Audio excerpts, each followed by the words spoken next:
Hi Gaurav. Hi, namaste. Namaste, namaste. How are you doing? Fine, thanks. How are you?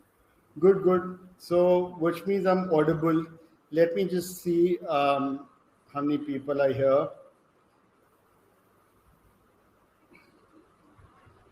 Today there's a little bit of a glitch with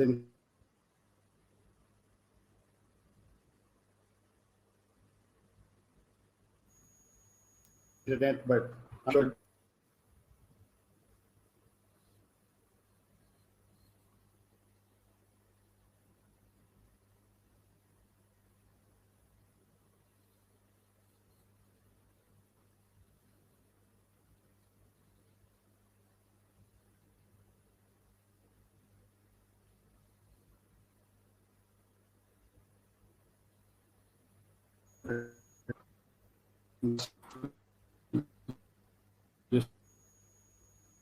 Sorry, I think there seems to be a problem with Mohit's internet connection.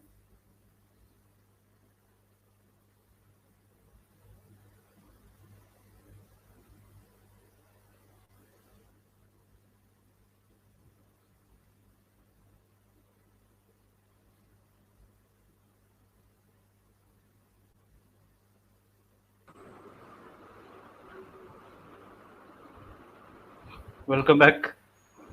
Yeah, I'm back. I think there was a problem with my internet, like I said. So, let me see how many attendees there are.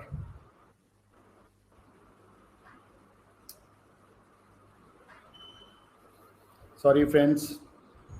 So just in case if there's a problem with internet, just stay, don't go.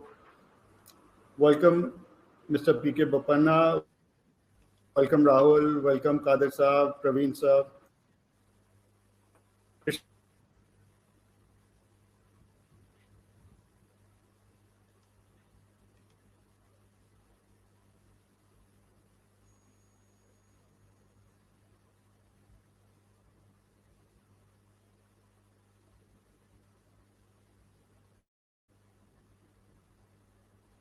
Krishna Ji, Samir Ji, Sandeep, Akshay, Lovepreet,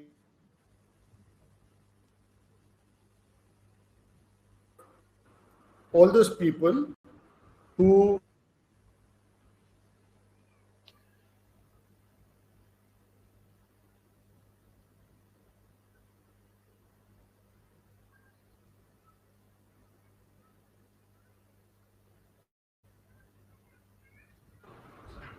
hmm,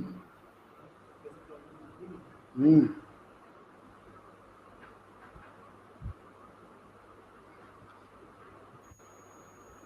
Gaurav, can you hear me? Yeah, perfectly. So I think um, yeah. Sorry, friends. Sorry about this. So this is more like a workshop. I hope I don't go off again. And if I do, please stay on. I'll be back. And I'm going to talk to you about some very key things.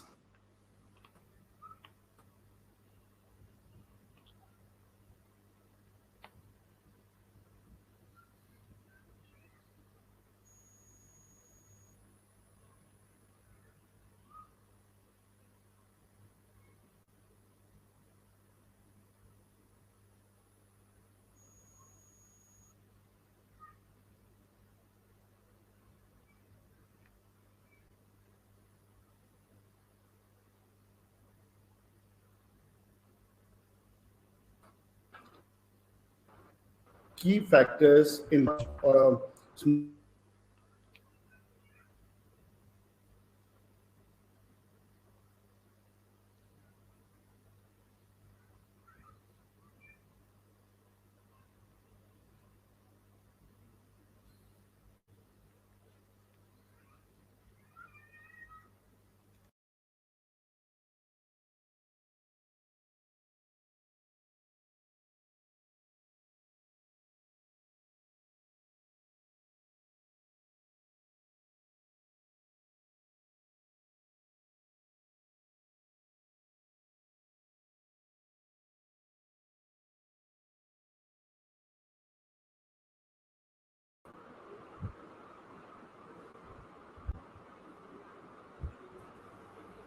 Sorry, folks, I changed my internet connection. I hope this doesn't drop. And if it does, I unable to do much about it. Let me just get started with slideshow. I don't want to miss talking about it.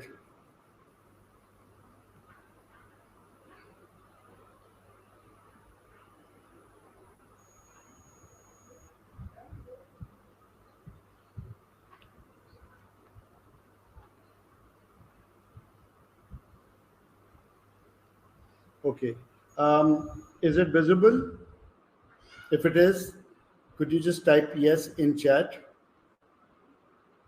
Yes, Sandeepji, there's a technical glitch, but I hope it's sorted. I changed my internet connection, and I'm hoping that it'll stay this way. Let me know if it's properly visible to you. And great, thank you very much. Thank you. Thank you. Welcome, Seherji, after a long time. And thank you. Oh, Lumpila is also here from Nagaland. Welcome, Lumpila. So Gaurav and I here to talk about these webinars. This is our second webinar that we're doing. The first one we did about a month ago, which was to set the USP of any lodge. And those who missed that particular webinar will be able to see the YouTube link, and then you'd be able to know what we talked about. So I'll go on to the next slide. This entire set of webinars, which is 10 webinars, we're talking about creating USP that we've already talked about, management and compliances we're going to talk about today, experiences and value addition, visitor management, outdistancing competition, manpower sustainability, sales pitches, securing bookings, consistent marketing, and meeting expectations. So it's a long run thing. So it'll happen over 10 months. This is our second month. And these are very well researched. I come with an experience of 28 years in running these little homestays in different places. And that's how I have managed to put this entire course together. It's more like a workshop. So if you've got your pen and paper in hand, you'll really benefit. If you don't, you should go ahead and get pen and paper with you so that you can write down a lot of those points that I'm going to talk about. Anyway, you will also have the replay link, but I know most people don't see the replay link if they've already attended the webinar. So I'll move to the next slide. I'll quickly introduce myself to those people who are new here. I am Mohit Aggarwal, blessed with 4 children, a daughter and a son, and 2 non-humans, a Labrador and 1 African grey. He's an escapee. He landed in my place. I think he's got some karmic connection. I'm a follower of Shiva. Professionally, I'm an experiential ecotourism specialist, and I make people travel to some wonderful places. I'm on the board of Asian Ecotourism Network, and I've been trained by GSTC in sustainable tourism. I'm the founder of Asian Adventures, which is a 28-year-old travel outfit. It's the largest bird watching company in India. I'm also the founder of Natty Netta, a digital marketing company that is working towards strengthening communication for ecotourism and conservation outfits. The goal of the company is to help Asian elephants free the Himalayas of plastic waste. Saving pangolins in Gir is a new project, helping small wildlife NGOs and the ancient Himalayan temples keeping their originality alive. And Gaurav, you go ahead and introduce yourself. Namaste everyone. My name is Gaurav Nalkur. I live with my family in Pune. I'm an avid bird watcher. I have a deep love of nature, something I've had since I was young. And I'm a strong believer in using wildlife tourism to raise awareness and aid conservation. Professionally, I'm training to be an ecotourism specialist. Educationally, I'm qualified as a wildlife biologist, and I'm especially interested in bird behavior. And for the last 4 years, I've been lucky to work with Mohit and Asian Adventures. This is something that shares my vision of using wildlife tourism and ecotourism as a means of helping preserve the natural world. Thanks. Gaurav, you have to also tell them that you're the backbone of these webinars, right? Along with Salil and my other team members, Priya. You worked really hard on putting these together. So that's a good job done, man. Thanks. Thank you. Okay. So first we're going to talk about the importance. Oh, okay. Let's talk about the two platforms who've been actively working on setting standards for the lodges. One is Asian Ecotourism Network, of which I'm a board member, and they've brought out very nice standards, hotel standards, lodge standards, which many people have translated into their own languages in different countries, and we've done that in Hindi. So for those lodge owners who are comfortable with Hindi, we're happy to share those standards, or you can go to Asian Ecotourism Network site, which is asianecotourism.org, and you can download the standards and apply to your lodge. Once you've reached the basic standard, you'd be able to get some sort of certification from them. Planetera is another organization that we're starting to work with. They have 253 or a bit more, 270 odd projects in 54 countries. And they've been working with communities. So it's a community tourism initiative, and they've worked really hard with their SOPs, their standards that you can pick up and you can apply to a community if you belong to a community, and you can tweak those standards as per your needs.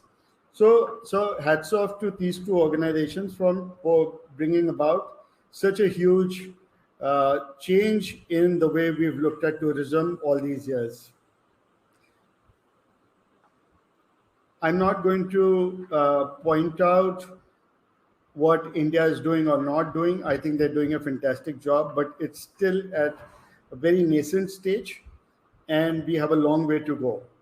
So people like us are trying to do things with the government and individually and with the associations to bring about a change. Let's see how far we go, but we continue to move. So this is the link that we're going to share. Fareen, if you can share these links later or now for people to see. This is about creating the USP of any lodge. This will be useful for those people who missed out the earlier webinar, or I'd say the workshop. Am I audible? Can you just type yes? I need reassurance time and again, so I know that I'm not talking to only a screen and I'm actually talking to you.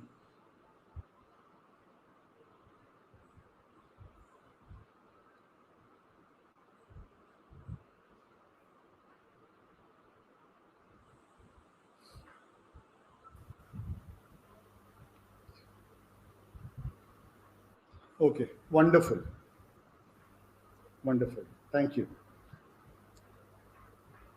So after setting the USP, if you manage to go further in that, this chapter is very important, which is establishing procedures for your homestay so that you don't fall apart with minor things and you're not bogged down with sudden changes or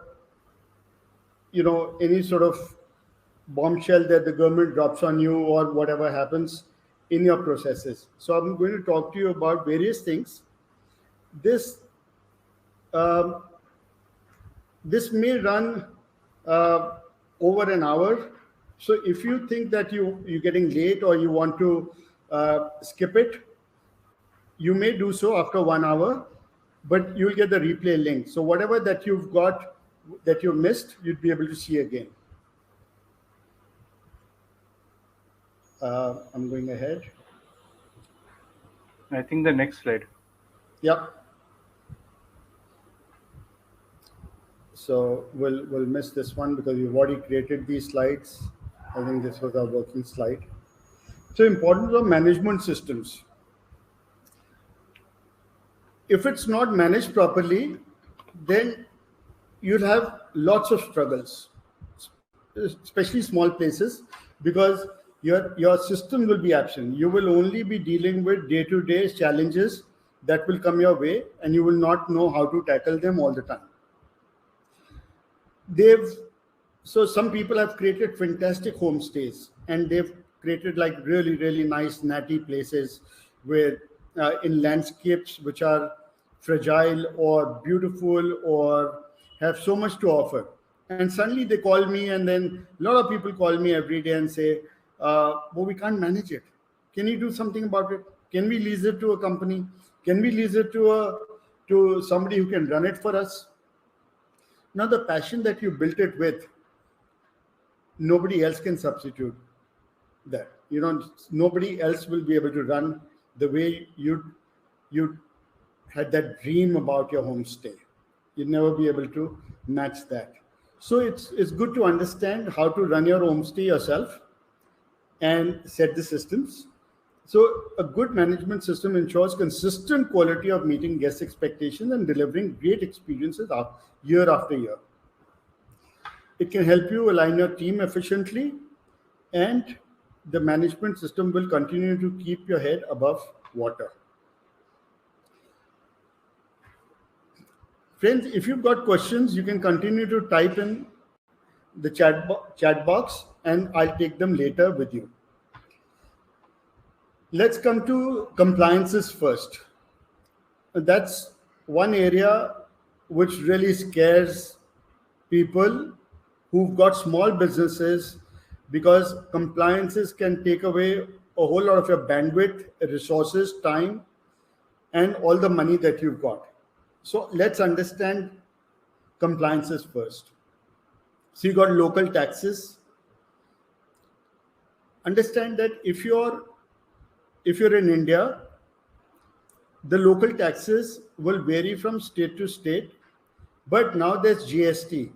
So GST is applicable to any homestay, even if you're selling a homestay for 1,000 rupees a room per night, you're liable to pay GST, provided you go over 20 lakhs of turnover. But check that with your CA and see what your CA has to say. It's very important to know this. Now, in your local taxes, your billing has to be done in a proper manner. So you need to put your GST number and the client's GST number, and you need to understand that if you're cutting a bill for a room and the meals together, you have to pay 12% GST on it if GST is applicable to you. And if you're selling only the meal, then it's 5%, but you need to write down what you sold. You can't just say, I sold them lunch. You need to say a bowl of dal, a bowl of rice, chapati, XYZ, and give a breakdown. It just keeps you more safe. And if GST does not apply to you, you don't have to worry about it. So check that with your CA. Fire safety. Now, fire safety is something which is applicable to everyone. So there's fire department. In some states, it's difficult to deal with them. In some states, it's easy to deal with them. So go to fire safety department and get all the licenses that you need. There's only one license you'll need, but you will have to buy extinguishers, you'll have to buy sand buckets, you'll have to buy water hose and all of that, which needs to, so every year the extinguishers will expire and you'll have to get gas refilled. So make sure that you have that. Then water pollution. So check with your state whether water pollution, grey water management, any sort of stipulations apply to you. If they don't, then don't worry about it. But as an ecotourism lodge, as an eco lodge, you must look at it very carefully. I've posted a link here, which you'll see, and you can get in touch with those people because they help you make eco pits. Grey water can cause a lot of harm to that little environment of yours, and it can really shatter things in the long run. It can make your soil useless, absolutely useless. So you got to be very careful when you build those septic tanks and see what traditional methods you're using, what new methods you're using, and use it very judiciously. Then water usage. We have to pay for water, and if you're paying for water, what are the implications? What are the sources? Is water department helping you? Not. So I've given you this checklist. Don't worry about it. I can also email it to you later if you like. But if you like, you can take a screenshot. So this works like your checklist. Next is garbage disposal. So garbage disposal is something that a community should do. So depending on where you are and who's your neighbor or which community you're in, what are you driven by? Are you driven by some rules? Or if there are no rules, then if you're running an eco lodge, you got to think about it. So I'll be talking about how to reduce, how to recycle, how to repurpose your waste. But right now, garbage disposal is something that you got to look at very carefully, because at the end of it, every business should make this place a better world and not make it a dirty world, right?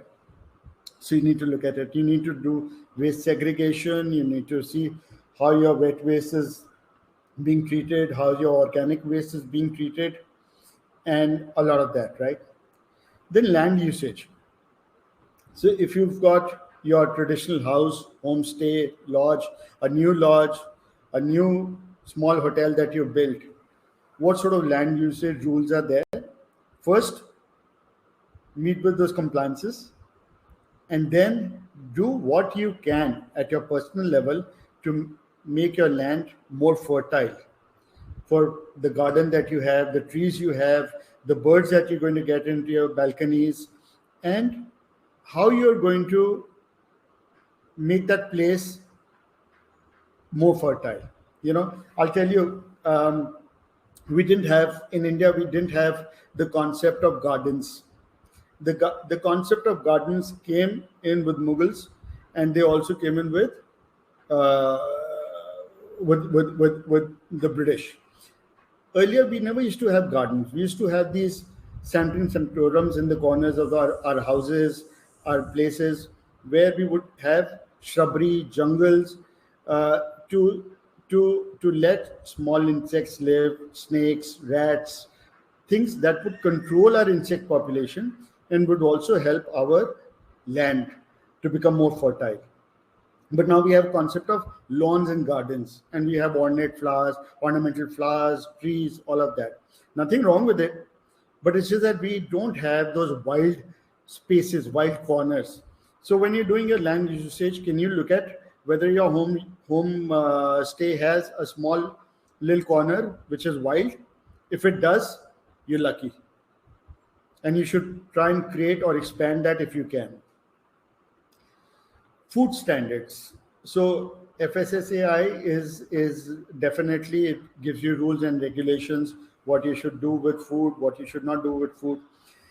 My thing about food in a homestay is um, a very special thing. I can't. If you're putting good food out for our clients, they are the ones who are putting bread on our table. How can we give food which is of a lesser quality than what we are eating? Because the amount of money that we're earning, or the money that we earn from our guest, pays for our food. So are we supposed to give better food to somebody who provides us food, or of lesser quality? You must think about this. And then the USP of your lodge will determine what sort of food you can provide. And I'm going to talk about the procurement things as we go along. How do we procure food, our supplies from different vendors? Other permissions, Jal Nigam or Zilla Parishad or XYZ, you need to check with your state and follow those laws, get those certificates in, and put them on the walls. I've put certificates here. because your file should be absolutely complete. When somebody comes to check, you can offer him a good cup of tea and say, I've got all my compliances in order. You need not worry about me. I'm the most conscientious person running my homestay correctly, and you don't have to bother about it. So the person will learn from you that there are people like that, and you'll set an example. Forest resources. This is another thing that I'm going to talk about later. But right now, it's about understanding how much wood you're buying from the forest, how much wood you're allowed to buy, how much water you're supposed to use. So forest resources are there. Hiring people. You will, if you have a large homestay, you'll need to hire people. If it's a family run homestay, that's fine. Hiring people will turn your game around, will change things for you, how you're looking at it. Am I making any sense to you? Are you finding this interesting? These little tips? If you are, please write in chat box telling me that I'm going the right way. If I'm boring, please say so that I can add something more to it.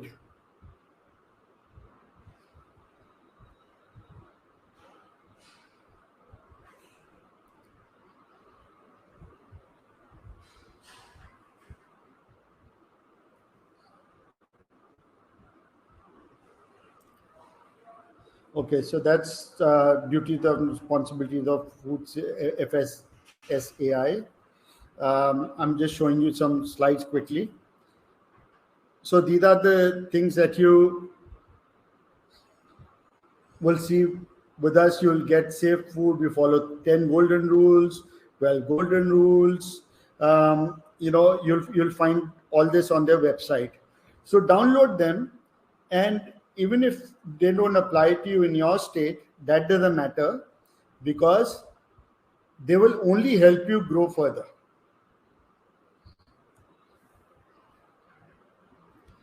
Then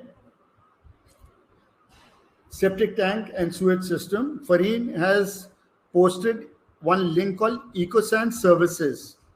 So they will be able to guide you how to go ahead and build an eco pit, which is eco-friendly, and will help you reuse your grey water, wastewater for your plants, for your toilets, and you'd be able to conserve water as well and conserve your soil. Fire things that I was talking about.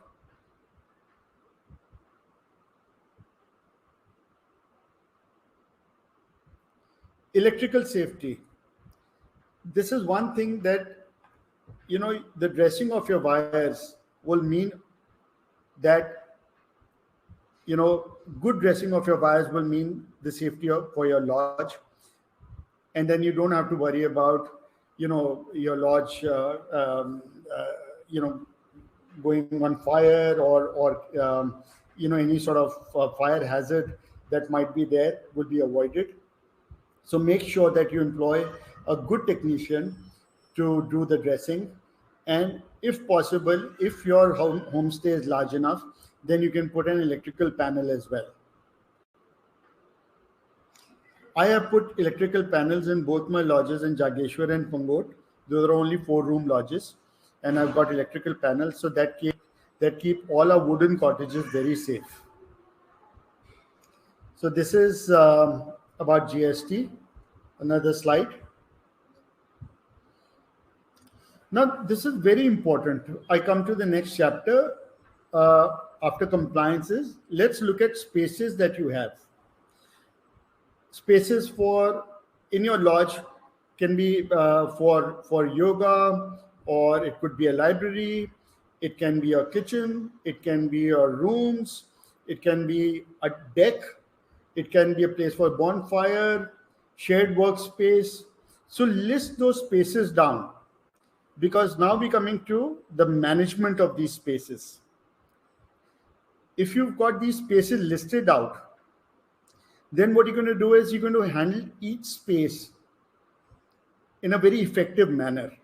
Right now, what we do is we look at this lodge and we say, oh, okay, it's a 4-room lodge. It's spread over 1 acre.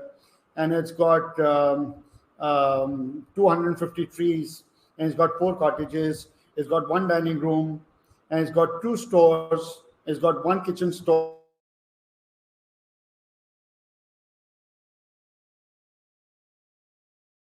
two bathrooms. And it's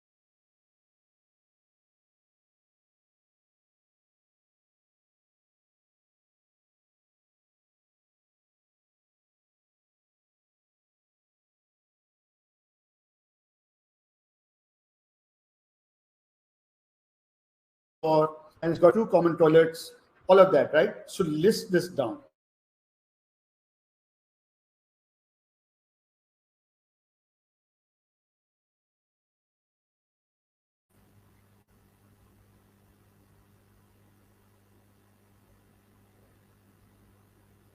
Sorry, I think Mohit's internet has gone off again. Just wait a little while for him to get back.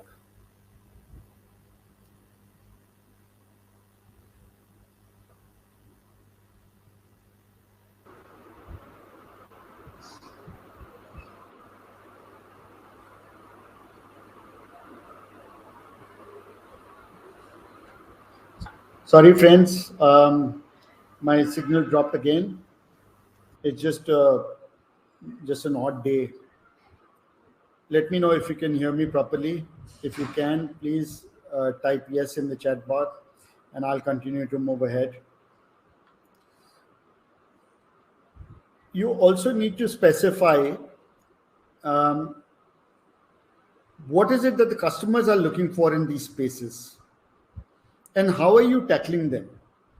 Hmm? The management is all about tackling these spaces properly. Let's say I'm your customer, and I moved from space A to B. I moved from space A to B. Lumpila, like I have moved from, let's say, um, the room in Gir Birding Lodge to the first floor of the Koti. Now, I've gone to the first floor of the Koti only for two purposes.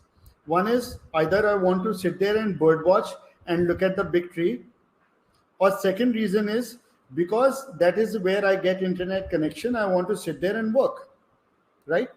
So I must have my balcony open so that I can sit there and work.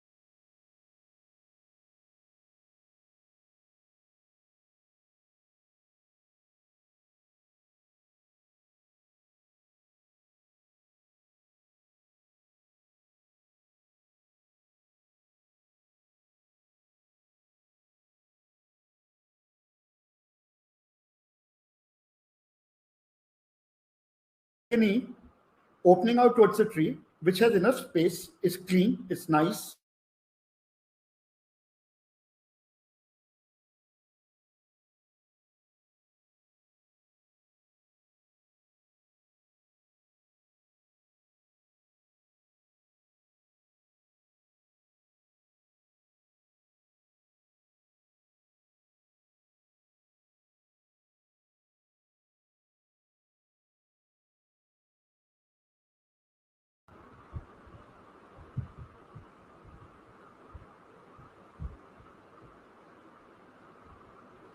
Gaurav, it's just a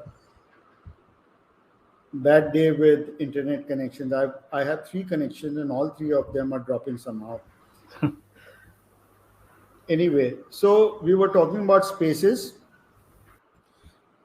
and now the next thing is your hotel will be filled with lots of things, equipment, artifacts. Equipment could be kitchen equipment, your toaster, your oven, your refrigerator or a generator. Your artifacts could be something that you've inherited from your grandfather, or it could be something that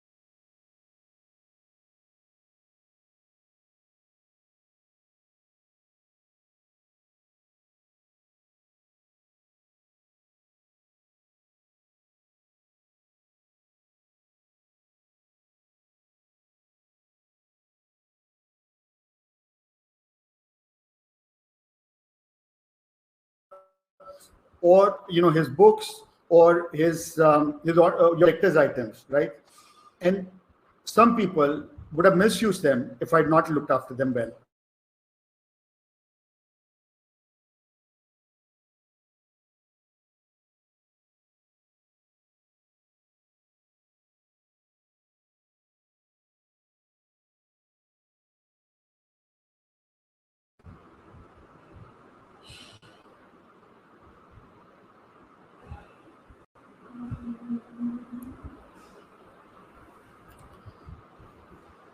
Gaurav, just let me know if this is okay, because this is happening every 2 minutes. Yeah. Um, It just breaks the flow, and exactly. it's happening for the first time.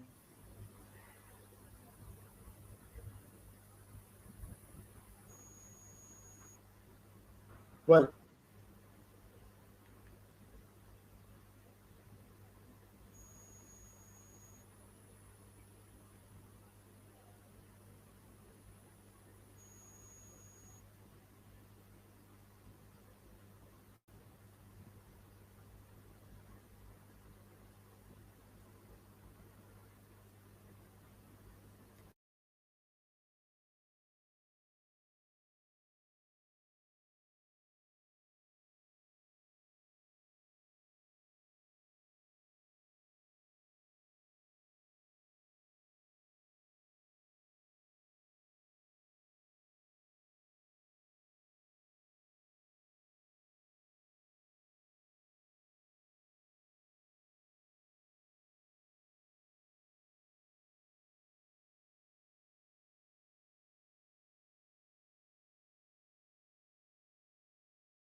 Sorry, I think he's having some internet issues, so I'll continue. Am I audible? Can everyone just type yes, and then I'll continue from here.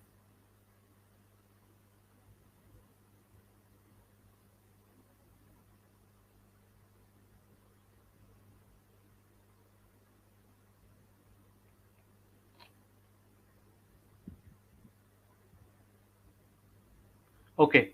Like we said, there are your spaces that your homestay is providing, and at the same time, there will also be equipment and artifacts that go along with these rooms.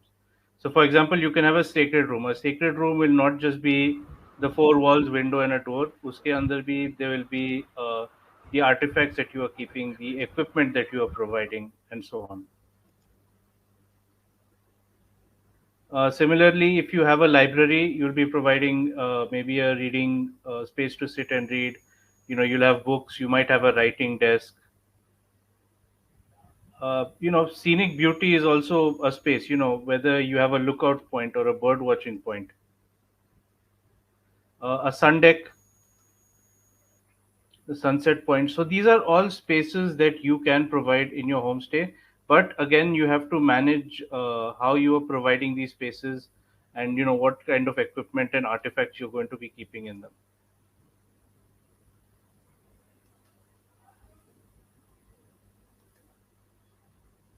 Okay.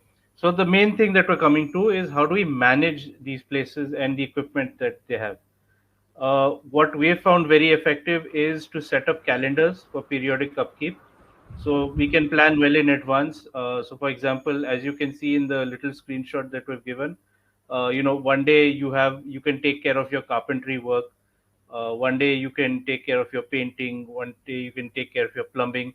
That way, it's not just every day you're wasting time sitting and thinking what work do we have to do today. A well planned operation is one that will run super smoothly. So similarly, make a list of all the things that your homestay has. Uh, this could be your fridge, your lighting, your mixer grinder, oven, refrigerators, everything, and then you can work this into your schedule as to when these things have to be maintained and repaired. So if you have a team, like we said, it will make your job a lot easier. Sit with your team, uh, schedule your tasks. You can sit with them once a week. Weekly meetings are a great thing to do. Monday morning or Sunday morning. Just sit and schedule your tasks, provide responsibilities, and you need management systems. If you have team members that are off site, so for example, with Asian Adventures, we have our office team that is in the office, and we have our lodge teams that sit in our lodges. So Gaurav, just go basically, back to the previous slide.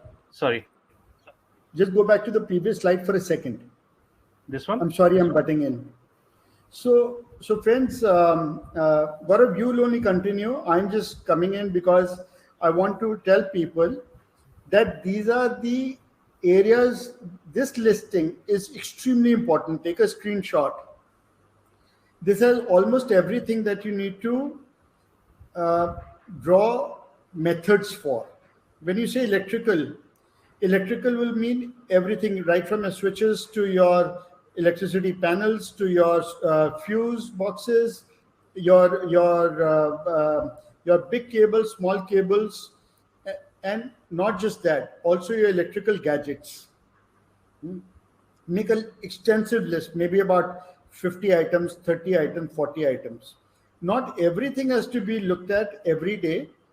So you will schedule once a month. Check. So if you have to pay 1,000 rupees, 500 rupees, 300 rupees to your local electrician, you will tell the local electrician on the third Wednesday of every month you will come. I will have my checklist ready. What is going wrong? What is not wrong?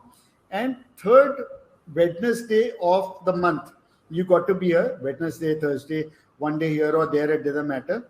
And I'm going to hand over the list of broken links, broken pieces, broken connections to you, and everything which is perfect. You just have to recheck, for which you must have the checklist ready. So, like that, you will have a checklist for plumbing, checklist for housekeeping, checklist for painting, checklist for carpentry. Now, painting can be done once in 6 months. There will be jobs that you will have to look at every week. There will be jobs that you'll have to look at every fortnight. There'll be jobs you have to look at on monthly basis, quarterly, or 6 months, or on a yearly basis, right? So list those jobs down. Let's say in your, let's say, gardening. Now in gardening, you list 30 things down. Now I know that in April I have to plant sunflower. If I don't plant it in sunflower in July and August, I will not have sunflower during the monsoon. And if I don't have sunflower in July and August, by October, November, when sunflower dries out, I will not have the green finches and chestnut bellied nuthatches and other nuthatches coming and feeding on the seeds. So those birds will not come. So I must plan my sunflower plantation in April. So you'll map it for April. But once it's done in April, you're done. So put it into April on a particular date. Okay. So that is the advantage of listing things down under these headings. right? When do you have to meet the SDO um, uh, of Jal Nigam for water? Maybe once a year because you have problems with your water every summer. So in October, you must meet him, or maybe twice a year in March again to remind him, hey, look, just set the connections right so that everybody gets fair amount of water, right? So all your things, this is work in progress, friends. This will not stop. So carpentry, gardening, take a screenshot of this. These are your headings. If you think there are more headings, add to those and then put them into lists and lists and lists. And those lists will have to be scheduled in your yearly calendar, 365 days.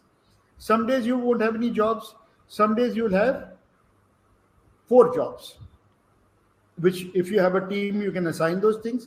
If you don't have a team, if it's a family run thing, then this is the most important part of setting up your management system. Okay. Go on,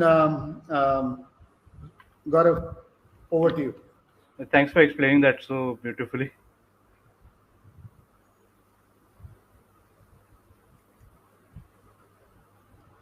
So, like we said, management systems, you will need a lot of these. There are so we are people. I mean, you tell someone a job, they might forget. It's only human nature. That's can't be blamed for that. So this is where management systems come in. Things like Zoom and Google Meet. If you have people off-site that you are working with, then you can regularly meet with them. There are tools like Google Keep, Mind Map. If you have a Samsung phone, Samsung Notes, your voice recorder, all these things are great for noting down your tasks so that people do not forget. And again, using these will also make them more efficient. That factor of human error will always be reduced. So regular planning is definitely a must. You cannot do tasks as and when they come. For example, like Mohit just explained about the electrician. If you're calling him once a month, it's a regular thing. It's not that every time something goes wrong, you have to call him. He'll come. Whether he can come or not, that is a problem. And prioritize your work. So you have to list your plan your tasks, which is the most urgent, which needs immediate attention, which can be done next week. So for your planning and your prioritizing, there are a lot of apps available now. Everyone has a smartphone in their pocket. Use voice notes, use notepad apps. You can download apps like Todoist. If you have a Google account, you can use Google Reminders, Google Calendar. So all these things most people already have in their phone. You just need to make use of them. So today, you know what I did, Gaurav? I know that there's been a problem with electricity in some of the places, and we have rechargeable lanterns, Hmm. but it's just that we haven't looked at them properly for a long time now. So what I'm saying is that today I put it into my to-do list, lanterns, rechargeable lanterns, which we already have in stock, but they haven't been used. All Yeah, we need to do is recharge those batteries at some point of time, right? So it's gone into my to-do list. It's not urgent, and it will move into my week 38 or week 39 list, which is my weekly planning. And from weekly planning, it will move into my yearly scheduler, that every 3 months I must look at my torches. I must look yeah, at my flashlights or lanterns, which are rechargeable, right? So, like that, whatever comes to your mind, now you're not going to write it down right there and then. So, you take your phone and you open your voice recorder, and then you record in your voice recorder whatever is coming into your head at that point of time, right? So this is the beauty of using a voice recorder to record all the thoughts. If you lose that time and if you do not record that particular thought, it will go away. and you will only realize it when it's time to use that particular thing, but it's not functioning. So use your voice recorder or write it down somewhere where you look at it in the evening. You schedule it for your weekly plan whenever 1 week, 2 weeks, 3 weeks down the line, and then later you plug it into your yearly calendar and add it to your checklist of things under that category. Over to you. Thanks. So one special thing about small lodges and homestays, one thing that is gaining popularity is the social and cultural aspects. So things like traditional attire, local cuisine, traditional architecture, these actually are USPs that can destination USPs that can define your homestay, but they need management. So, for example, traditional attire. Where are you buying? Where are you procuring your clothes from? When will your team wear them? Will they wear them the entire day or only when they're welcoming guests? uh, Similarly, how are you getting those clothes washed? How are you replacing the damaged clothes? Or if it's local cuisine, where are you buying uh, your fruits and vegetables from? uh, how are you managing? Have you scheduled what day what dish will be served? Traditional architecture, do you have an expert looking at your architecture regularly to see if it requires some touching up, whether it requires some painting or a little repair work? Similarly, local art forms, if you are providing dance plays, music programs at your homestay, who is the member in your team coordinating with the people who are providing this? How often are you going to have these things? These are these all these things have to be planned. The more you plan these, like we said, the more you plan these tasks, it seems a bit tedious, but you will recognize that in the long term, it will be a very smooth running operation. So Sorry, are you audible? yeah, just one more thing I want to add here. The whole purpose of people coming to a homestay is to experience, is to broaden their bandwidth, is to change their five elements, is to change their space. The moment they change the space, the other four elements also change. So anything that sensitizes, that helps them enjoy the five senses, right? Visually, what they touch, what they taste, what they see, will make all the difference. Anything which is traditional in nature is there to stay and will continue to render its value.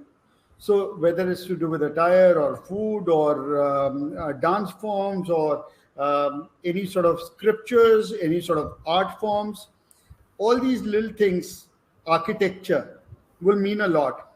You have to divide them into two parts.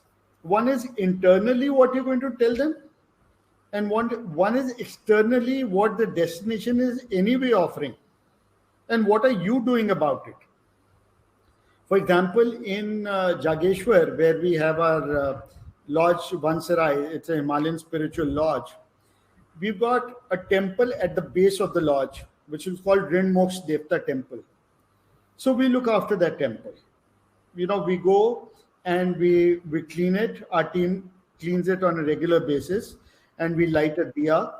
And on a particular day of the week, we make kheer as prasadam, and we distribute that. If people want to come and do puja, we help them do that. So it's a sacred spot, and that spot is not our property. That is not our homestay. It's an external thing. But everything which is external has to be linked to your lodge. Your lodge is a living entity. And then whatever else that you do within your lodge is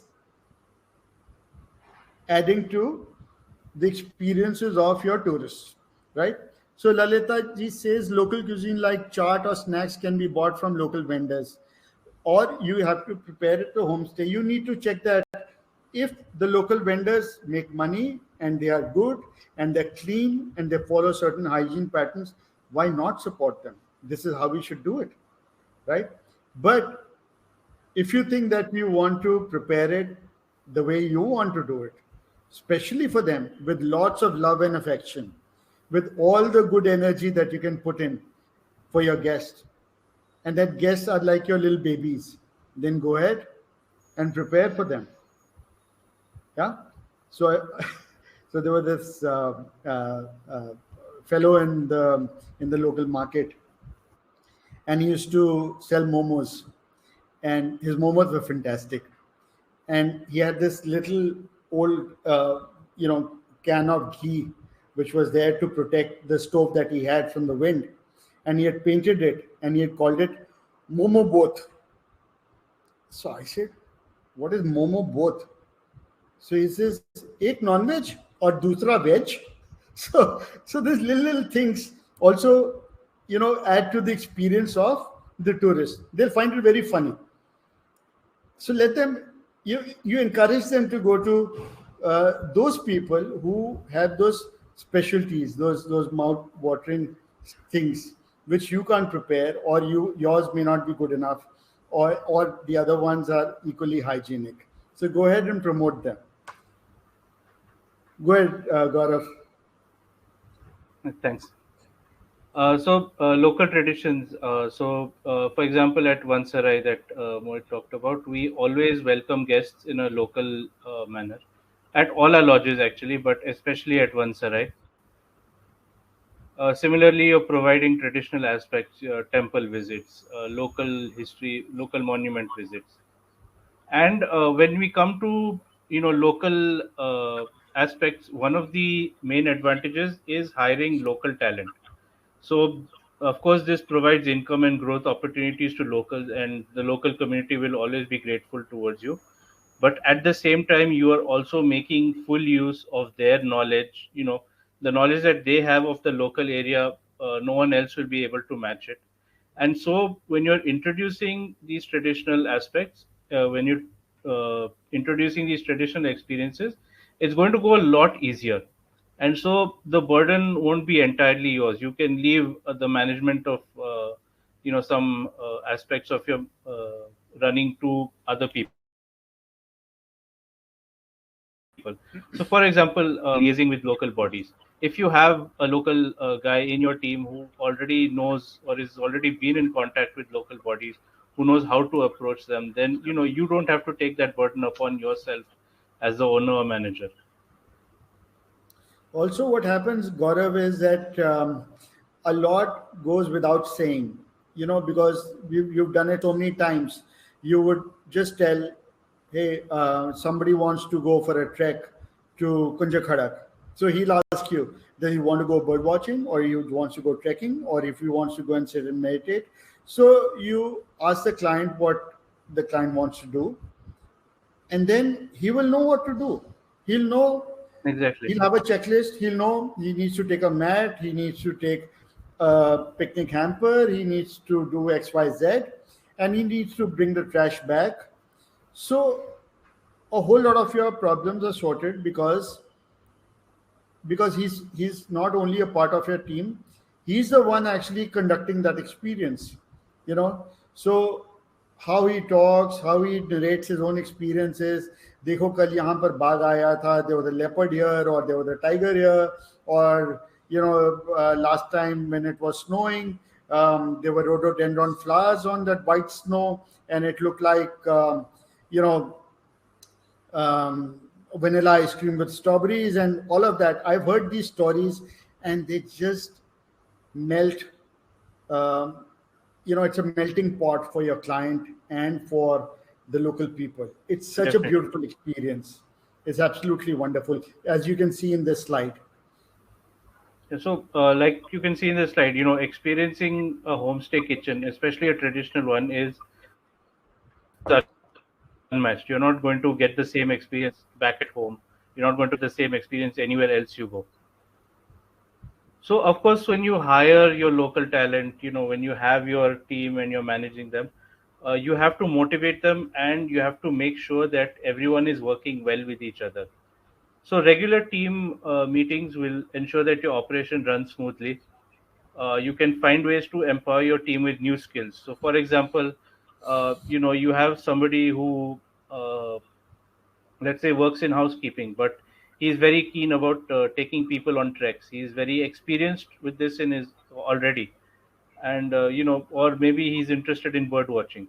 So you can develop those skills. You can help train these people. You don't have to do it yourself. Maybe get it done from somewhere else. But what happens is you have these people in your team now who are multi-skilled. You have maybe one person who can lead a trek and do bird watching, as well as when he's not leading guests, he can probably look after the kitchen as well. So you don't have to hire 20 people. You can probably hire 10 people who can do two jobs or three jobs at the same time. And of course, when it comes to training, you're going to need regular refresher courses. If you're hiring local talent who have no experience working in a proper formal setting, so you'll have to teach them about compliances, and these are the rules we have to follow in the kitchen. These are the rules we have to follow in housekeeping, and you know get them exposed to similar homestays in different regions. So you have a homestay in, let's say, Gujarat. Show them case studies of homestays in Nagaland. Show them case studies of homestays in the Himalayas. Maybe you cannot do every activity, but at least they will get a fair idea of how they can also contribute to your homestay.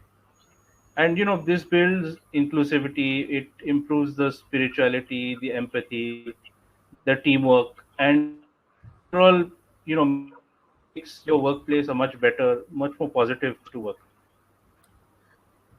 Gaurav, I'd like to add one or two things here. Yeah. So here, my take is that it will also we must learn from their intelligence.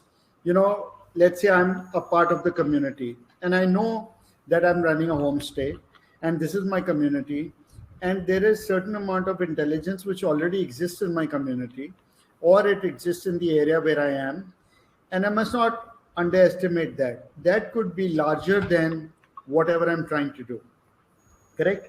So Yes. people who work with you in your ecosystem, you must try and gain as much as possible from them and plug it into your system, right?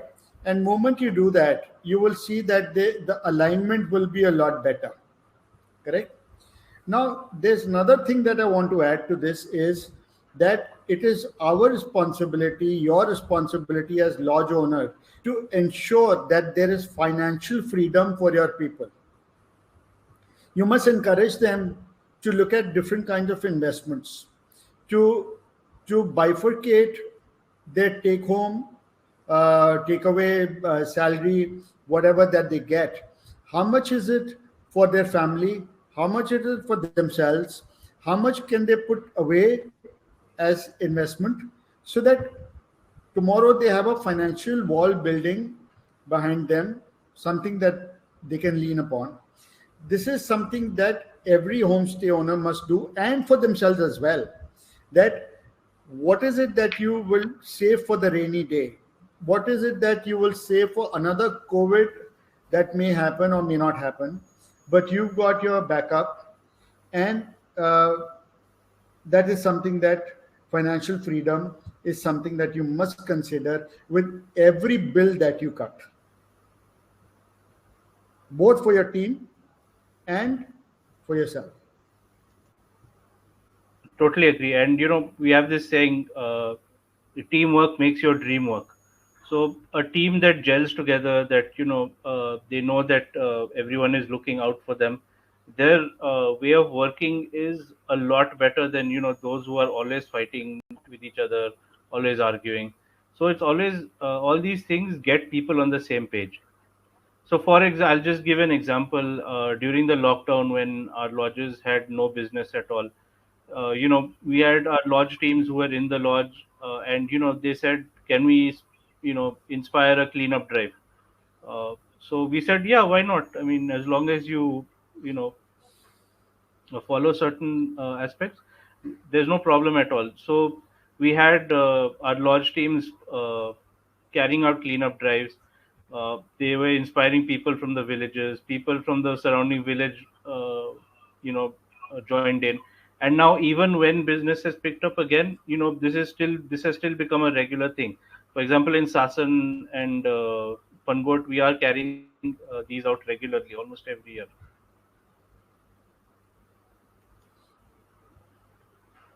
So workshops, this is something you will probably have to research. There are a lot of communities, online communities that are dedicated to workshops and skill building. Similarly, you can check out our webinars. We also provide a lot of. We also help train bird guides, and again homestays like this. So, we talked earlier about having a natural space, not just a lawn in your garden, but having a natural space and being eco-friendly, of course, is a big part of that. So, you will up your game when your lodge or homestay is as close to nature as possible. Bring in the natural elements, local flowering plants, planting native trees. There is a lot of science behind how harmful planting non-native trees can be. Even if they look pretty, or they provide a lot of shade, they can actually be harmful to the environment in in ways we don't know. Similarly, if you have the breeding grounds of various species, whether they are birds, uh, birds or insects or something, you should always plan on protecting their breeding grounds. For example, I don't know how many of you attended the webinar on waders, but we discussed about off-roading activities disturbing breeding grounds of you know ground nesting birds. So you should also ensure that your homestay is not unnecessarily wasting or depleting natural resources. Providing a bonfire, of course, it's something that you probably have to do, but you cannot provide a large bonfire every day where you're wasting wood, or unnecessarily taking wood from your natural areas. Similarly, your water usage, gray water management, you're taking care of how much water you are using, what is the quality of the water that is going out, making sure you're not polluting local water. And part of this is also using long lasting water saving equipment. Something as simple as fixing a dripping tap can save liters and liters of water from the environment. And now renewable resources are also very easy to use.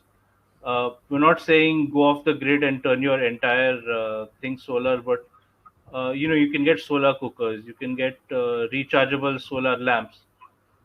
These are very easy to use. This will lessen your cost of using electricity as well.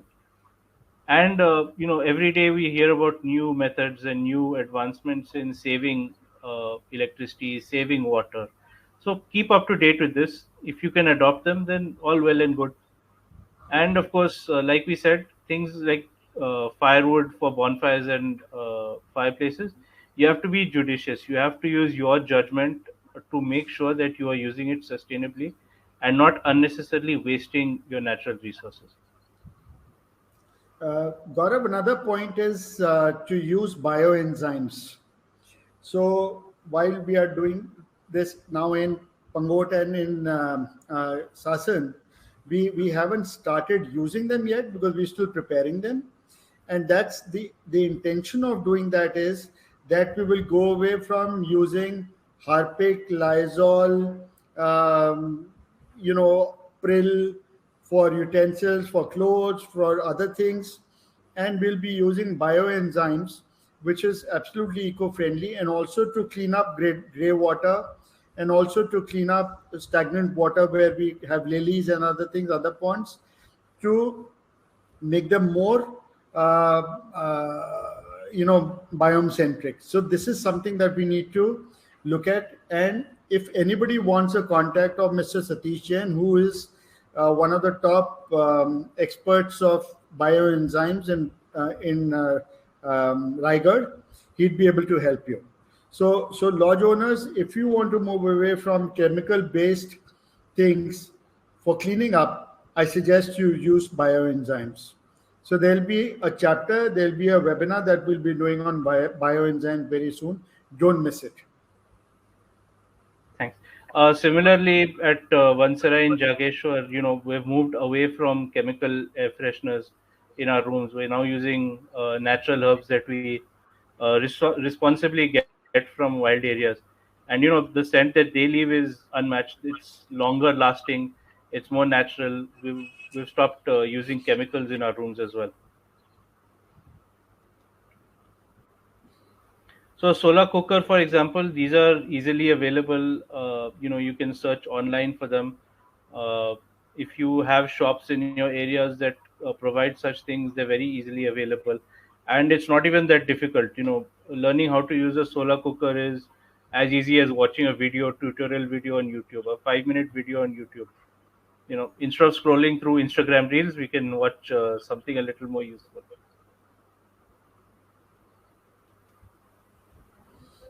Similarly, solar lights, the lights that you have lighting up your pathway, you can get the ones with the photovoltaic cells which recharge during the day and they light up automatically at night. It saves you the task of having to go switch on the lights. You're reducing your cost of electricity, and of course, you're using less power, which is less of a burden on the environment as well.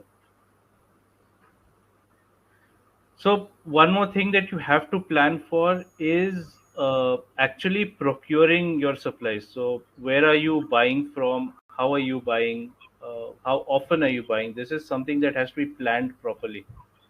So a big problem right now is single-use packaging. Almost everything we buy comes in plastic, unfortunately, and sometimes there is no option other than that, but we can always look for items that are not packed in single use packaging, or we can even procure in bulk, so that uh, we are reducing the amount of packaging that we are wasting. Uh, we procure fresh supplies as far as possible and procure them locally. Uh, this is a great economic opportunity for local communities. At the same time, if there are local vegetables that are unique to the area or local, it will help you with your aspect of introducing local cuisine. And this, of course, requires careful menu planning as well. You will need to draw up a plan to manage your supplies. So, like we said earlier, one of the jobs that has to be planned for is actually when are you buying, how often are you buying. Even make a note of how much are you wasting. Are there ways you can waste less? Is there something that can be reused? Is there something that can be upcycled? Is there something that we can do without? What are we spending money on something that we don't need to buy in the first place? And of course, we can even develop a system to sell to local buyers. If you have a space for an organic farm in your in your around your homestay, you can even grow vegetables. You can put up a greenhouse there. You can grow your own produce. If you have a surplus, you can sell them in the local marketplace.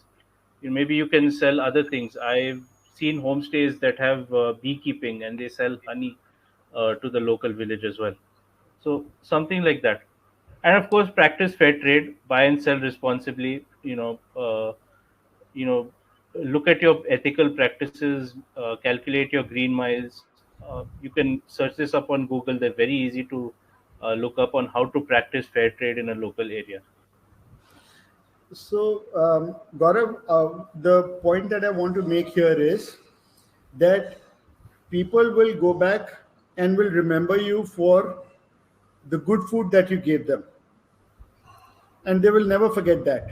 They will always remember the love and affection with which you served them, right? So good food would mean one is regular hotel food. You go there and you get those big dishes with the regular um, meal. That in the morning breakfast is this, and lunch is all butter paneer masala and dal and this and that or whatever. And one is that you have some signature dishes in each meal. There is one dish which belongs to that area, which is prepared with utmost care. It's not done like how you prepare your things in a machine, and it's done over a chula, a traditional kitchen, served in a proper utensil which is traditional. It just delivers a different experience altogether, and people will remember it. People should be able to take photos of what you serve, right? So if they come back and they say, oh, food was good, that's fine, that's no problem, that's taken for granted. But if they come back and say, I can't forget that particular dish, what was it called, it was the best meal that I had, and that becomes a USP of your lodge. And that is what you're going to focus on. That is what you're going to go on purifying as you go along with the ingredients that you will buy locally and prepare your dishes from. So, so signature dishes to be produced when you procure your uh, material, and that's what homestays are all about, which is why you can sell a homestay at the price of a 5 star or a 4 star, and people won't complain. People who know about the difference in a 5 star and a homestay and still prefer a homestay are your real clients. Go on, Gaurav. Organic farming is now that something that's very big. A lot of people are being responsible about what they eat. Are they growing stuff that's grown in pesticides, or are they eating stuff that is grown with pesticides, or are they eating vegetables that are healthy and good for them? And your local market is your best friend. Your the best produce that you're going to get is at your local market. You'll get in season stuff. You'll get if you're providing local meals or signature dishes, you will get your specialty ingredients here as well, your local ingredients. So when it comes to setting up your homestays, a lot of people are going to be might be limited in what their finances might be. So, check with your local government, check with your tourism development corporation, consult local experts, find out what schemes you can get in touch with, bank loan schemes, repayment plans. Maybe you can offer some activity that may give you a little bit of, you know, what do you call it? Some sort of benefit from the government or the bank. That will be a big help to your initial cost. And at the same time, you should also check about investing and developing a parallel source of income. So even though you're just a homestay, maybe you can buy a vehicle, you can provide a taxi service, or set up an organic farm and a greenhouse, and you can sell vegetables. Or if you're located near a wildlife destination, you can maybe do safari bookings for clients. Maybe even those that don't stay in your homestay. And what overcoming these challenges will do is, there are seasons when you won't have any business or have very limited business.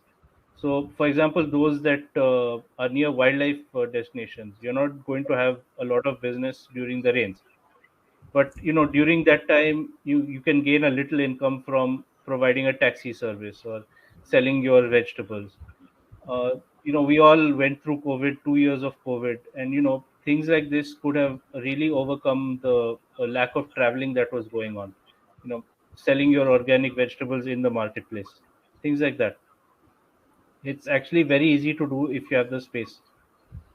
For Mohit, would you example, like to add if something? you yeah, for example, if you have some interest in butterflies or snakes or herping or any of those things, right? For example, if it's rainy season, you can take people out.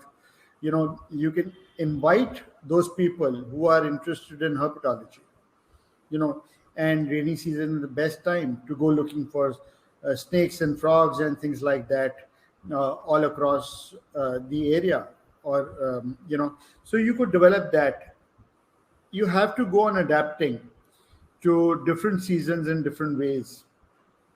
So it's not just the food, it's not just the accommodation, it is People are going to come to you because you're unique, and you can give those um, experiences. And I'll tell you, Gaurav and I will 100% vouch for it, that ever since we started to move ahead with our seasonality changes and overcome those challenges, we don't have to go with a begging bowl to various companies and agencies and other places asking for off-season business. We don't do that because we've just got new programs coming up for new seasons, and people will appreciate us and will come to our lodges to experience those little things. And that is what we want each homestay owner to do. When homestay season changes, they should change the experience that they're giving to the guest. They must do that. They must innovate right there and then. That is where the creativity of a homestay will lie, and that is something that will differentiate. That will be the biggest differentiating factor from the other people around you or in the region.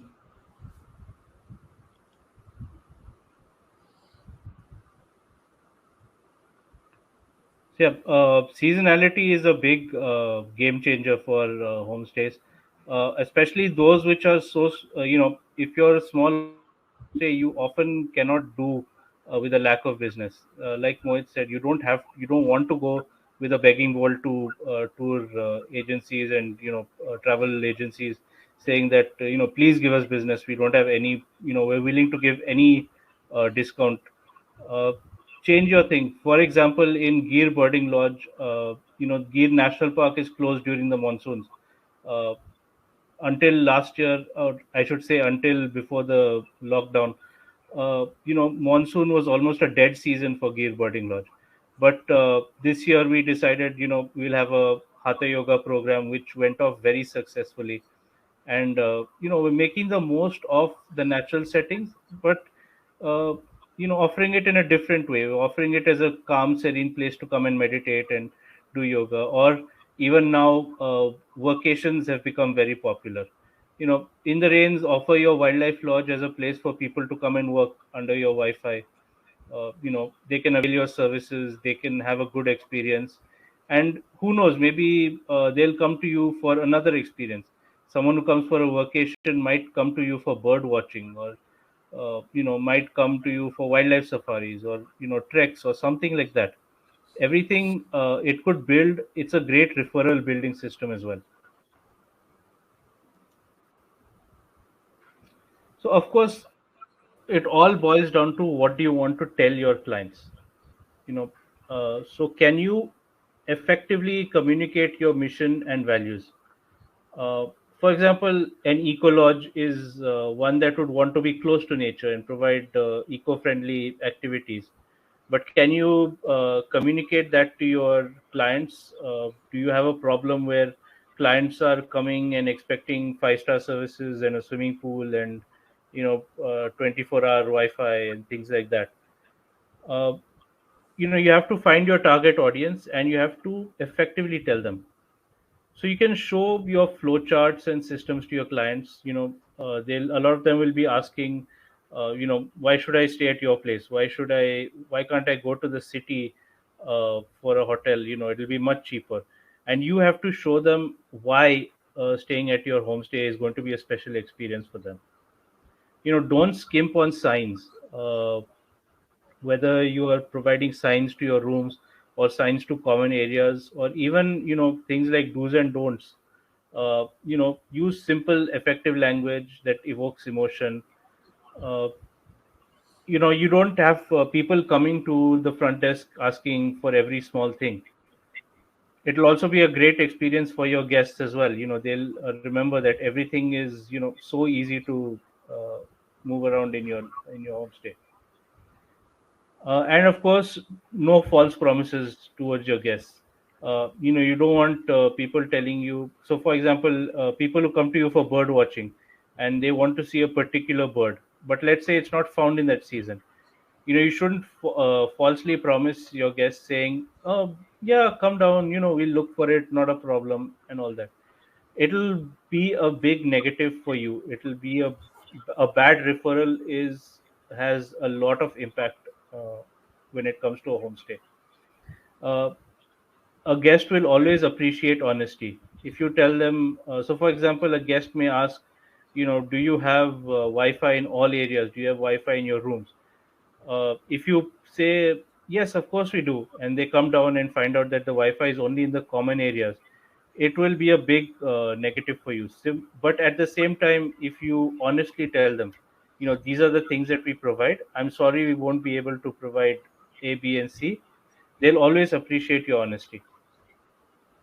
Like in our places, we have a page on a website which is called "Know Where You Headed," right?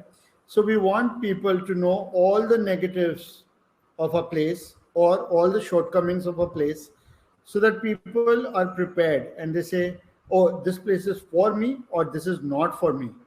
And sometimes they will write to us and say, but why can't you provide this? This is not within our capacity to provide, but we can recommend another place to you where you can go and you'll be very happy.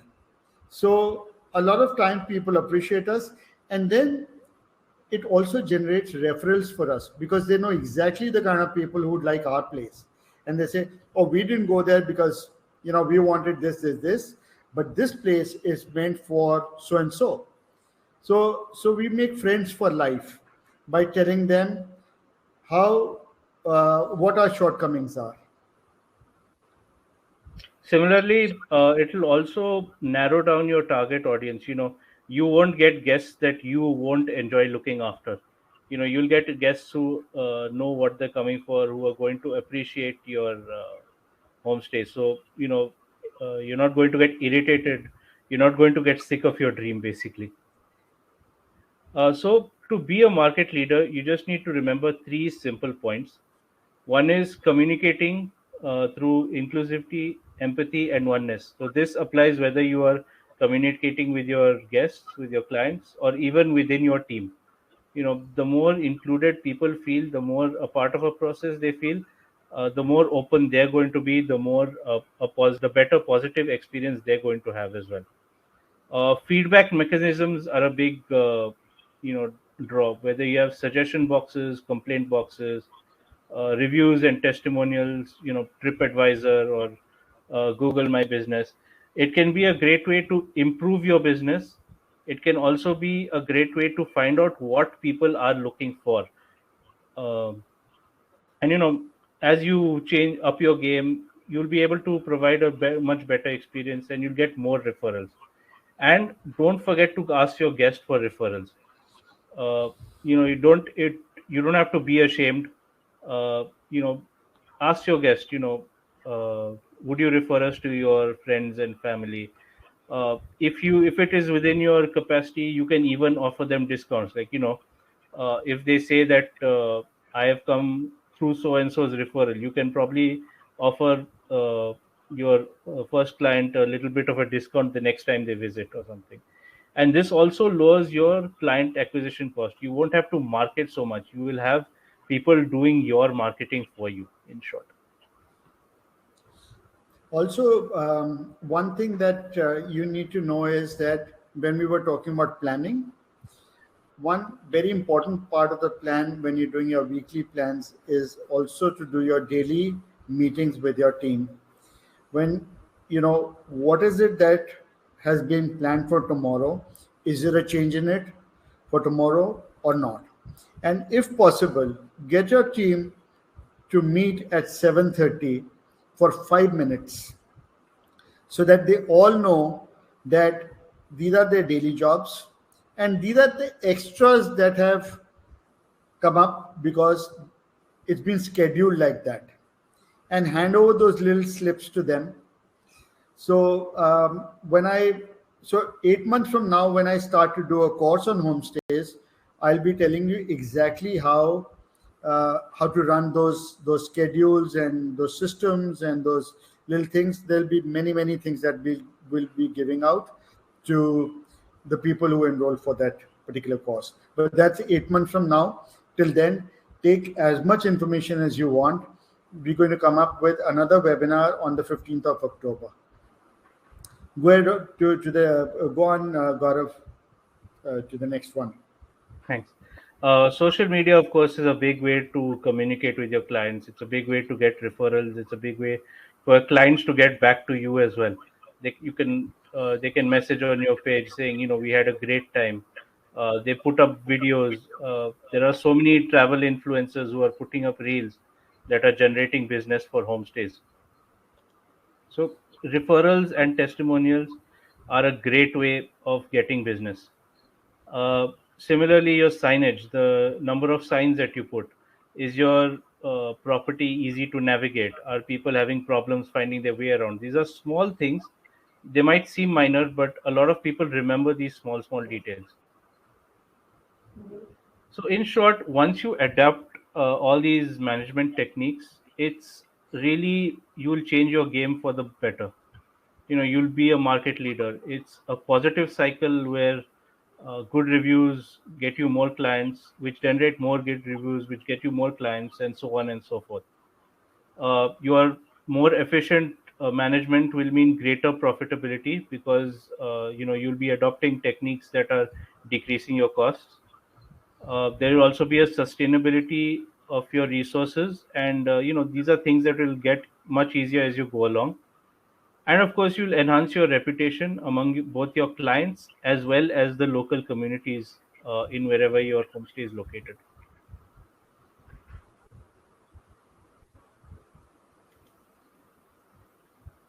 So, as Mohit suggested, put up earlier, these are a few useful links. Put up the link for EcoSan Services, who deal with grey water management in lodges and homestays and businesses. Eco-friendly grey water management. Similarly, there are the government guidelines for homestays, uh, and our previous webinar on the homestay USP. I think Fareen has put these up on chat quite a few times already. But if she can just do it again, that would be useful for those who might have missed. I've also shared a document which you can take for homestays and for smaller lodges. And I think it was 2018 document. It's not dated. It is still in use. So make sure that you take this document and see if there's any truth in it for you. And of course, even with these guidelines for homestay, go through it just as a preliminary thing. Finally, we always suggest checking with your local government for up to date information.